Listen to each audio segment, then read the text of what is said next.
ఆపద ముక్కులవాడు మానవ రూపం ధరిస్తే రాముడు అన్నారు. అమ్మవారు మానవ రూపం ధరిస్తే అమ్మా అన్నారు. తర్వాత రాముడు మానవ రూపం చాలించి వైకుంఠానికి వెళ్ళిపోయాడు.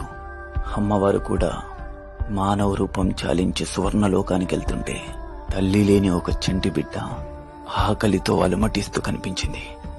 తన ఆకలి తీర్చి పడుకోబెట్టేద్దామనుకుంది. కొంచెం లేట్ అయింది. పాలిచ్చి పడుకోబెట్టెళ్తుంటే ఇంకో బిడ్డ కనిపించింది. సరే అని తనకు కూడా పాలిచ్చి పడుకోబెట్టింది. తర్వాత ఇంకో బిడ్డ, తర్వాత ఇంకో బిడ్డ, తర్వాత ఇంకో బిడ్డ. అలా అమ్మవారు తన చనుబాలతో పిల్లల ఆకలి తీరుస్తూ ఇక్కడే మిగిలిపోయింది.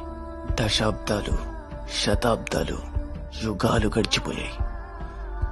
తర్వాత కలియుగం వచ్చింది. మానవ రూపం చాలించిన రాముడు కొల్లల్లో దేవుడిగా మిగిలిపోయాడు.